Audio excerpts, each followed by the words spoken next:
किसी भी आध्यात्मिक पुस्तक को पढ़कर हमारे भीतर आत्मज्ञान का संचार नहीं हो सकता है, या फिर हमारी आत्म जागृति नहीं हो सकती है, या फिर हम अपने भीतर के सत्य तत्व से कनेक्ट नहीं हो सकते हैं। भले ही वो धार्मिक पुस्तक या फिर आध्यात्मिक पुस्तक किसी आत्मज्ञानी द्वारा ही क्यों ना लिखी गई हो, लेकिन उसको सिर्फ पढ़ भर लेने से आपके भीतर सत्य तत्व का संचार नहीं हो सकता है, क्योंकि आपने सिर्फ उस किताब को पढ़ा है लेकिन उसका एक्सपीरियंस आपने नहीं लिया है, वो अनुभव आपको हुआ नहीं है, आपने सिर्फ पढ़ा ही पढ़ा है। तो प्रैक्टिकली उसका अनुभव होना बहुत ज़्यादा ज़रूरी होता है, अदरवाइज आप सिर्फ और सिर्फ ज्ञान ही इकट्ठा करते रह जाएंगे।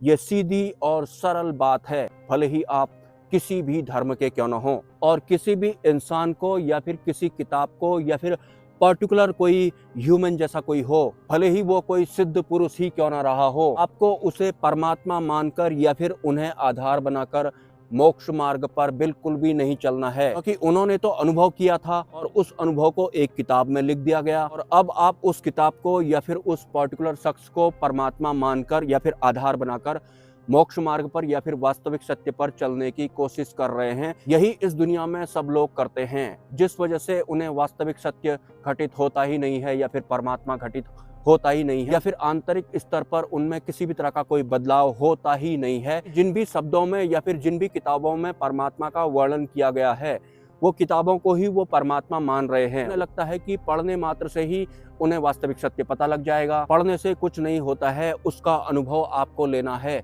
प्रैक्टिकली अनुभव आपको लेना है। जिन्होंने भी ये धार्मिक पुस्तकें लिखी थी, प्रैक्टिकली इंटरनली उनको अनुभव हुआ था, उनके भीतर संचार हुआ था, लेकिन उस संचार को अगर शब्दों में लिख दिया जाएगा और कोई भी रैंडम इंसान उसे पढ़ लेगा, तो इसका बिल्कुल भी ये मतलब नहीं है कि उसके भीतर भी सत्य का संचार होने लग जाएगा या फिर वो भी कोई बहुत बड़ा सिद्ध पुरुष बन जाएगा। बिल्कुल भी नहीं बनेगा, वो शब्दों में ही फंस जाएगा। तो अध्यात्म की लाइन में अगर आप हैं तो आपको शब्द अतीत वाली अवस्था को या फिर इस पर्टिकुलर शब्द अतीत को भूलना नहीं है। भले ही शुरुआती चरणों में आप शब्दों का इस्तेमाल करके सतमार्ग पर चलने की कोशिश कर रहे हों या फिर इस ब्रह्मांड के गूढ़ रहस्यों को जानने की कोशिश कर रहे हों, लेकिन आपको भूलना नहीं है कि शब्द मतलब विस्तार, ये जरूर किसी न किसी ध्वनि का विस्तार ही होंगे, भले ही इनको किताब में लिख दिया गया हो या फिर जितना भी उस संचार के बहने के दौरान लिखा गया था या फिर लोगों को समझ में आया था, उन सबको एक किताब में बांट देना और फिर इस गलतफहमी में रहना कि अगर मैं इस किताब को पढ़ लूंगा तो मुझे परमात्मा मिल जाएंगे। और जो परमात्मा होते हैं, जो वास्तविक सत्य होते हैं, वो शब्द अतीत होते हैं। आप ये कैसे भूल सकते हैं? तो शब्दों का अध्ययन कर लेने से आपको परमात्मा नहीं मिलने वाले हैं और भी आपका विस्तार ही होते रहेगा। आप सतमार्ग पर चल रहे हैं या फिर मोक्ष मार्ग पर चल रहे हैं, इस दुनिया में अब आपको कुछ भी प्राप्त नहीं करना है, आपको सिर्फ और सिर्फ मोक्ष प्राप्त करना है या फिर वास्तविक सत्य में ही आपको लय होना है। तो इस दिशा में अगर आपकी आध्यात्मिक जर्नी शुरू हो गई होगी तो धीरे धीरे आप शब्द अतीत भी होते जाते हैं। मतलब जो भी अनुभव आपको होंगे या फिर जिस भी तरह की अनुभूतियां आपको आपकी आध्यात्मिक यात्रा के दौरान होगी, वो सब भी शब्द अतीत जैसी ही होगी। मतलब शब्द अतीत वाली अवस्था को ही आप पकड़ेंगे या फिर एक साधक जाता ही उस मार्ग पर है जो शब्द अतीत होती है। जितना ज्यादा शब्द अतीत होगा उतना ज़्यादा वो भीतर जाते रहते हैं। ये जो शब्द हैं या फिर जो हमारी बोली हैं या फिर भाषाएं हैं, ये ध्वनियों का विस्तार हैं। भले ही इनको किताब में लिखा गया हो या फिर आम बोलचाल की भाषा में हम इनका इस्तेमाल ही क्यों ना कर रहे हों, सिर्फ और सिर्फ ध्वनियों का विस्तार है। ये परमात्मा का विस्तार भी हो सकता है। भले ही आप परमात्मा को किसी भी नाम से पुकारें, लेकिन है तो ये विस्तार ही, अगर शब्दों के थ्रू आप उनको जानने का कोशिश कर रहे हैं। तो ये तो एक ऐसी बात हो गई कि जैसे कि परमात्मा एक घर है और परमात्मा जो ये घर है, इसकी अनुभूति जिनको हुई थी, वो सब अनुभव या फिर वो सब अनुभूतियां इस घर के अंदर ही स्टोर हैं। मे बी इस घर के अंदर किसी ने वो सब सुना होगा या फिर लिखा होगा, लेकिन एक संचार की वजह से ही ये घर बना था, एक प्रवाह की वजह से ही ये घर बना था। अब आपको क्या चाहिए? आपको भी वही संचार चाहिए, आपको भी वही प्रवाह चाहिए, लेकिन उस संचार को या फिर उस प्रवाह को अपने भीतर एक्टिवेट करने के लिए आप क्या कर रहे हैं? आप सीधे सीधे इस घर की छत पर बैठ गए और जैसा जैसा इस घर के बारे में लिखा गया है या फिर जितनी भी जानकारियां हैं, आप उन सभी जानकारियों को पढ़ने में लगे हुए हैं या फिर सुनने में लगे हुए हैं। जबकि इस घर की जो बुनियाद है वो एक संचार है, वो कोई शब्द नहीं है, फिर वो कोई नाम नहीं है या फिर वो कोई विस्तार नहीं है। आप डायरेक्ट विस्तार को पकड़ रहे हैं और वास्तविक सत्य को जानने की कोशिश कर रहे हैं। मतलब इस घर की छत में बैठकर ये घर कैसे बना था, इसके अंदर क्या क्या था, वो सब जानकारियां इकट्ठा करने के बाद आप कुछ इसी तरह का घर बन जाने की कोशिश कर रहे हैं। लेकिन ये जो घर आपको दिख रहा है, इसकी बॉडी से आपको कुछ नहीं लेना देना है, या फिर इसमें जिस भी तरह के शब्दों का इस्तेमाल किया गया होगा, आपको उन शब्दों से भी कुछ भी नहीं लेना है। आपको संचार से लेना है, जो प्रवाह है, जो दिखाई नहीं पड़ता है, जिसका शब्दों में वर्णन नहीं किया जा सकता। हाँ, वो अगर एक्टिवेट हो जाता है तो कुछ इस तरह का घर बन जाता है। इस तरह का घर बन जाने का मतलब भी यही है कि ये विस्तार हुआ है, लेकिन संचार तो अभी भी है। संचार को आपको पकड़ना है, घर को आपको नहीं पकड़ना है, शब्दों को आपको नहीं पकड़ना है, विस्तारों को आपको नहीं पकड़ना है। डायरेक्ट आप इस घर को पकड़कर इसकी छत में बैठकर आप उस संचार को अपने भीतर जागृत करने की नाकाम कोशिशें 72 खरब वर्षों से कर रहे हैं। तो अंतर्ध्यान अगर आप कर रहे हैं, बुद्धि से आप थोड़ा थोड़ा डिटैच हो रहे हैं, मन से भी आप थोड़ा थोड़ा डिटैच हो रहे हैं, आपको उस अनंत एकांत या फिर मौन का भास होने लगा है, या फिर वास्तविक सत्य ने कभी कभी आपको छुआ भी है और आपको पता लग गया है कि कोई नई व्यवस्था भी है, या फिर यही मेरी मंजिल है, अब मुझे इसी को पकड़ना है, उसी संचार को पकड़ना है जो शब्द अतीत होती है। और परमात्मा या फिर वास्तविक सत्य शब्द अतीत हैं।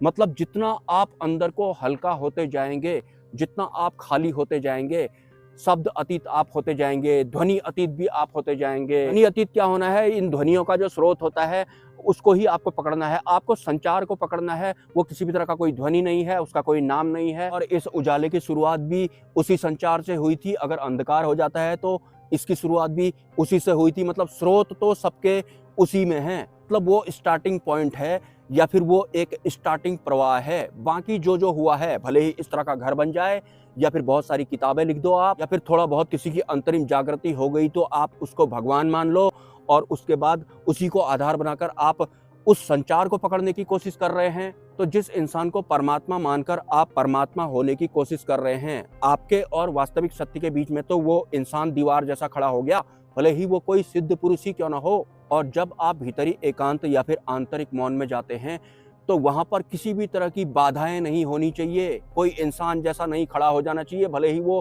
परमात्मा नाम का शब्द ही क्यों ना हो, या फिर कोई इंसान जैसा ही क्यों ना हो, या फिर गुरु ही क्यों ना हो। तभी तो जो गुरु होते हैं वो गुरु और शिष्य के बंधन से भी अपने शिष्य को मुक्त करते हैं। भले ही आप किसी गुरु के सानिध्य में हो, भले ही अंतिम गुरु के सानिध्य में आप क्यों ना हो, लेकिन जहां से वास्तविक सत्ता की शुरुआत होती है, वहां वास्तविक सत्य या फिर परमात्मा और आपके बीच में अंतिम गुरु भी एक तरह की बाधा होते हैं।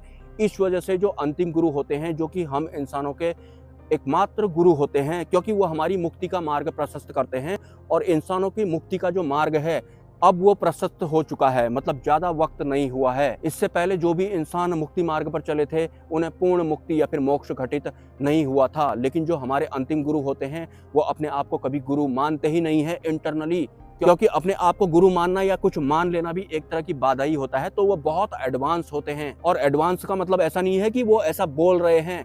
ये मुझे समझ में आया है कि जो वास्तविक हम इंसानों के अंतिम गुरु होते हैं वो अपने आप को गुरु बोलते ही नहीं हैं। अगर आप उन्हें जान भी लेंगे तो वो किसी अन्य अंतिम गुरु को गुरु बोलने लगते हैं। लेकिन वो कभी ऐसा नहीं कहते हैं कि मैं गुरु हूँ, मैं तुम इंसानों का वास्तविक गुरु हूँ, मैं तुम्हें मोक्ष दिलवाऊंगा। ऐसा वो कभी नहीं कहते हैं।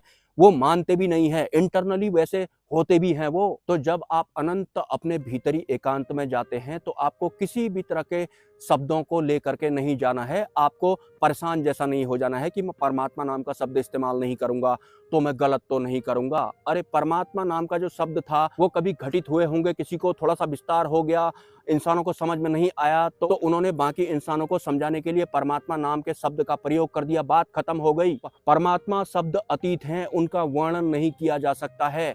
जहां जहां आप वर्णन कर पाएंगे अपनी आंतरिक स्थिति का, तो आप समझ जाना कि अभी भी आप बाहर हैं, मतलब आप अभी भी विस्तारों में ही हैं।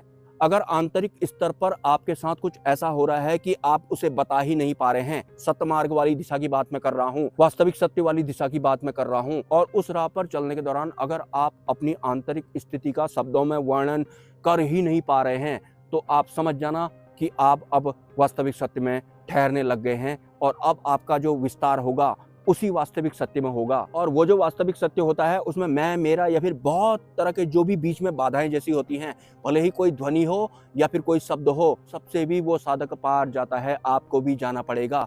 हल्का करते रहना है आपको, बिल्कुल खाली रखना है। और आप ईमानदार भी होने चाहिए। ईमानदार अगर आप नहीं होंगे तो वैसे भी आप वास्तविक सत्य में शामिल हो ही नहीं पाएंगे। तो भले ही आप इस दुनिया के लिए ईमानदार नहीं हो, लेकिन अपने आप को तो आपको ईमानदार अब करना ही पड़ेगा आंतरिक स्तर पर, वरना आपको परमात्मा नहीं मिलेंगे। मैं साफ साफ बता देता हूं। भले ही आप बुद्धि के बल पर अपने आप को ईमानदार साबित करने में लगे हों इन प्रॉपर्टी डीलरों के सामने, वो कुछ भी नहीं है। इन सब से आप फंसने ही वाले हैं और एक दिन समय निकल जाएगा और उसके बाद आपके पास कोई शब्द ही नहीं होंगे, और शब्द होंगे भी तो आपको समझ में नहीं आएगा। तो जहां वास्तविक सत्य की बात आती है तो आपको ईमानदार हर हाल में होना पड़ेगा। और एक वक्त ऐसी अवस्था आती है कि आपको परमात्मा को पीना पड़ता है। मतलब आप ऐसी कोशिश नहीं करेंगे अपनी तरफ से कि परमात्मा का अनुभव मुझे अब होने लग गया है तो अब मैं इनको प्राप्त कर लूंगा। इस तरह का भी नहीं चलना चाहिए आपके भीतर में। जब आप बहुत आगे निकल जाते हैं वास्तविक सत्य की राह पर, तो वहां पर जाकर आपका अंतिम और आखिरी समर्पण होता है, जिसमें कि आपका अपना वाला प्राप्त करना शामिल नहीं होता है। उसके बाद जाकर जो परब्रह्म होते हैं या जो परमात्मा होते हैं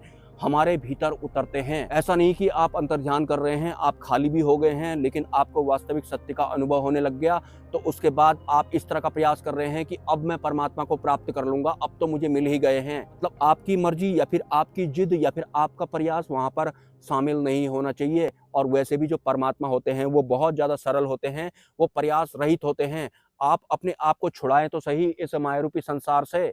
जैसे जैसे आप सरल होते जाएंगे वैसे वैसे ऑटोमेटिक आप वास्तविक सत्य की तरफ बढ़ते जाएंगे। मतलब मैं आपको बहुत आगे की बात ये बता रहा हूँ कि जब वास्तविक सत्य आपको घटित हो जाते हैं तो आपको निर्विकल्प हो जाना है, समर्पण कर देना है, किसी भी तरह का प्रयास भी नहीं करना है। आपकी आंतरिक व्यवस्था कुछ ऐसी हो जानी है कि जो ये वास्तविक सत्य हैं वो मेरे भीतर अब उतर जाएंगे। पूर्ण खाली होने चाहिए आप। एंड पॉइंट पर तो आपका प्रयास बिल्कुल भी नहीं होना चाहिए कि परमात्मा मुझे घटित हो गए हैं, अब तो मैं इन्हें प्राप्त कर ही लूंगा। आपका उसमें फिर कुछ नहीं रह जाता है, फिर वास्तविक सत्य ही आपके भीतर उतरते हैं। और अगर आप उस चरण में पहुंच जाते हैं और ये सब कोई देख लेता है या फिर बाद में आप इसका वर्णन कर लेते हैं, तो कोई किताब नहीं लिख देना चाहिए इस बार। और अगर कोई लिख भी देता है तो आपको पहले ही मैंने बता दिया है कि किताबें किस तरह से हम इंसानों को फंसाती हैं, जो बुद्धि के गुलाम होते हैं या फिर मन के विस्तारों में जो उलझे हुए होते हैं। अगर अपनी तरफ से आप कोई योगदान करना चाहते हैं, सपोर्ट करना चाहते हैं, तो मेरे मोबाइल नंबर पर या फिर मेरे QR कोड पर,